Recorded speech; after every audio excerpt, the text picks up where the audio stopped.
Nothing about us without us. This rally cry has been voiced by the disability rights and the adult consumer movement in the United States for decades, and they are the giants on whose shoulders we stand. Like these movements, the youth movement grew from a growing frustration of young people, saying, "Why are you talking about me?" Saying I need more coordinated care and medication and special school schedules. "Why don't you just ask me? So I can tell you that your system language and box checking processes doesn't work for me. I need to pass my math test and learn how to make friends." And yeah, you know what? If you took time to ask me what my goal is and learn how to design a system that was responsive to those goals, I could even help you advocate for a system that would fund this person-centered, youth-driven system if you just give me the tools and be willing to share the stage with me. The youth movement began in the US when youth from many different states were brought together for a national convening. Victor from Cali, Tyrus and Trisha from New York, Sam from Jersey, and many, many more. While they were identified as emerging leaders in their local community, when they were convened nationally, they found themselves put into a room with each other while folks in other rooms talked about them. They did what any good youth group I know would do. They stormed the conference plenary stage and took over. Youth in the US haven't really looked back since. These youth leaders, rather than being punished or demeaned or brushed to the side, were invited into the conversation. They were invited into our national movement to transform children's and youth mental health system. We call that transformation process systems of care. And they led the integration of youth-driven practices throughout that framework and served as national advisors to our federal government. This fierce group of youth also crafted a vision for a united youth movement led by a national youth organization. And the organization I represent, Youth Move, came to be because of that vision. MOVE stands for Motivating Others Through Voices of Experience. And that's just what we do, create change by sharing personal narratives to activate and motivate others to do good. I met Youth Move as I started my own personal journey as a youth advisor in my local community. I'd been asked to join a youth advisory council and a governance structure for a federal grant that we had been awarded that was focused on improving our children's mental health services. I was being asked to share my experiences navigating mental health services and navigating as a teen mom. My community was willing to invest time, energy, in my training, taking me to events as I figured out what the heck is a youth advisor supposed to do anyways. Because of this investment, they took me to a conference and introduced me to Youth Move. I was honored to join in the early shaping of this organization. At Youth Move, we know that it is absolutely vital to keep power in communities.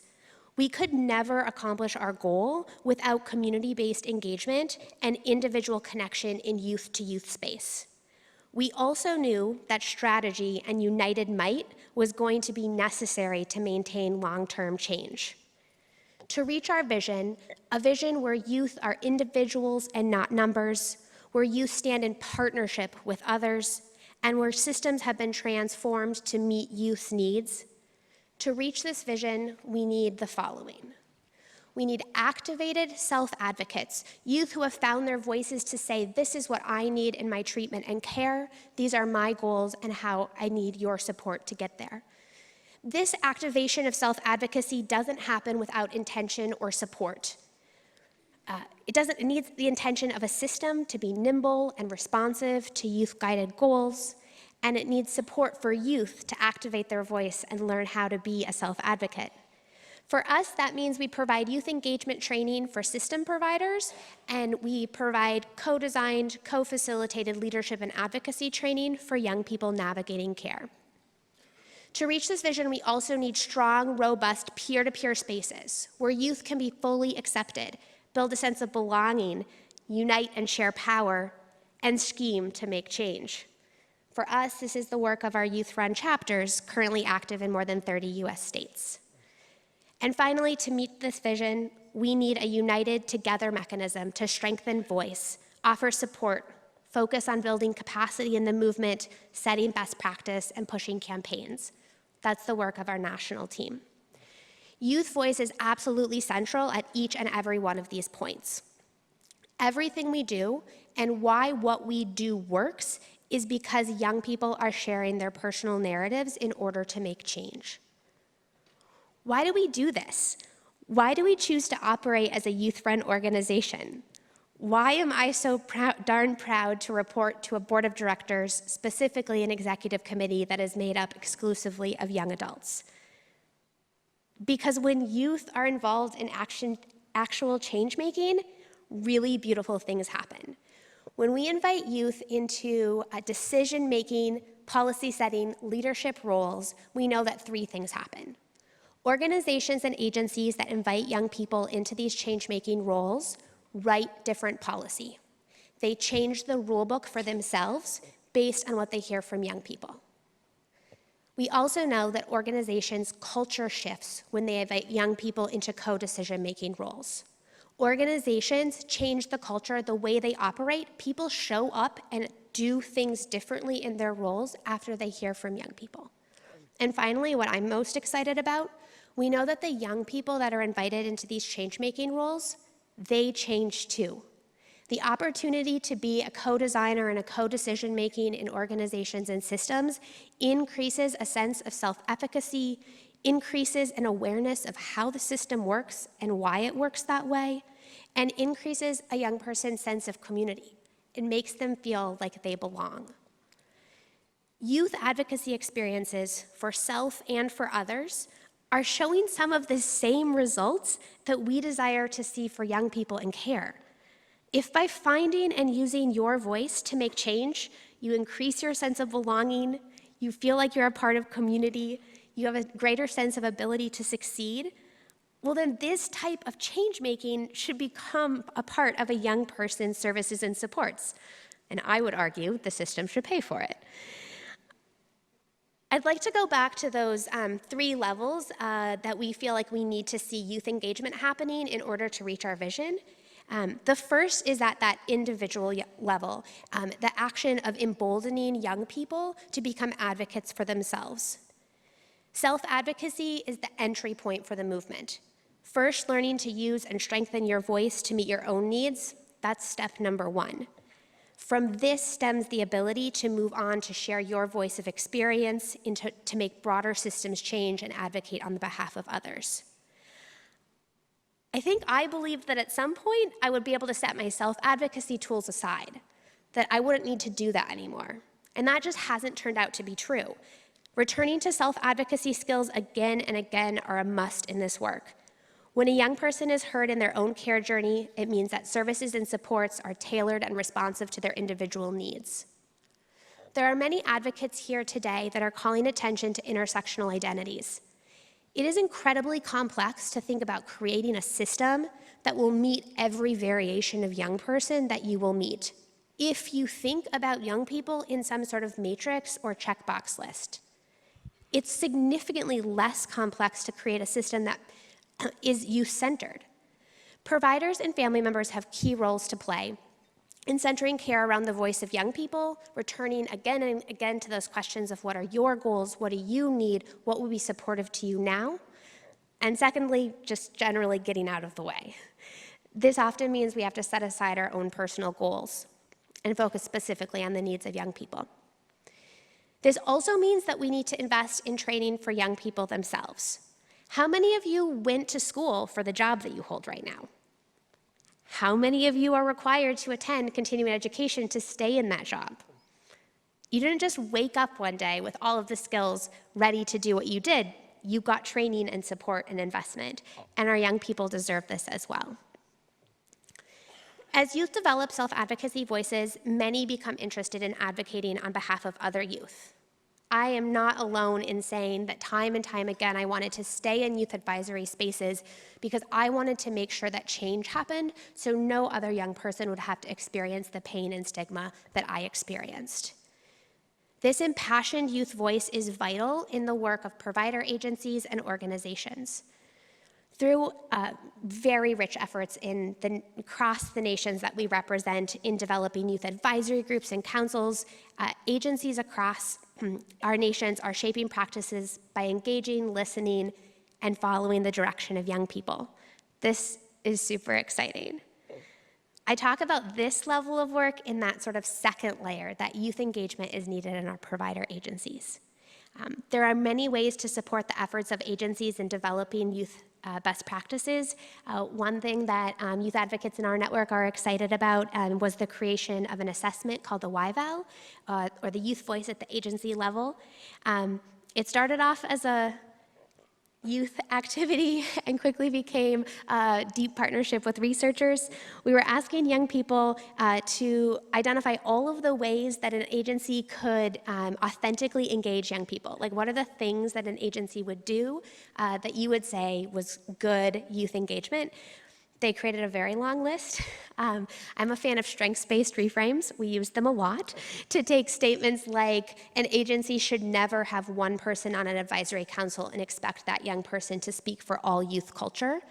We reframed that into, agencies would have multiple diverse young people a part of each of their advisory councils. And eventually, through a theming process, we're able to create an assessment for organizations to look at how fully developed or underdeveloped their specific youth engagement strategies are. It's been really exciting to see how hungry the field is for concrete tools like this, and I think that hunger shows us that there is a lot of promising work to be done. We see organizations using this tool as a strategic planning tool, figuring out how to start youth engagement. We also see them using it as a self-reflection tool in youth-adult partnership space to push themselves to the next level of youth engagement. And then some agencies do use it in a more quality improvement traditional assessment form, using it as baseline and planning to return to it year to year. We're just really excited that a tool developed by young people like this is so well received within the field. When we think about this second layer, or youth voice and lived experiences in agencies, it's really important also to think about youth-run programs and organizations. We believe that community-based, peer-led organizations create this magic, vital pocket of for lived experiences to connect. Our model and movement is centered around what happens in this peer space. I was reflecting last night with someone about my first experience walking into a room and meeting Youth Move, and feeling like for the first time I didn't need to justify why I was there, and I didn't need to explain who I was or the journey I was on. Despite that room being very diverse, with young people who had experienced different services, walked different journeys, I definitely had like a country girl in the city vibe going on. But despite all of our differences, I was just fully accepted in that space, and I didn't want to leave. We want to create space like that for young people in each of their own communities. So this is a good goal, right? To have peer-to-peer space in the community for young people to connect. People are always asking, how do you do that? What should I do? What does a chapter look like? And I'm pretty good at not answering people's questions, which in reflection I realize is awkward because I'm going to be on a panel in a minute. But it's because I get excited about the concept and the root cause, and often like to flip questions on their head. So when people are asking us, how do we build a youth peer organization? We didn't want to answer that question, because if we did, someone would make a checklist. And the nature of checklists are that you start at the top and you think you're done when you get to the bottom. And that's not what our work is like. And we all know that checklists go to toolkits that go to consulting, and all of a sudden we're like a widget factory making youth-run programs. But really, the way we make youth-run programs is we go to young people and we say, what does your community need? How would you fill that need? What would you like to do in your community? And whatever they say is what we develop.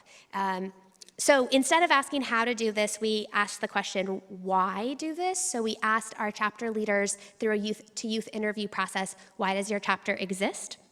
And many answers were shared, which we've themed into 6 buckets.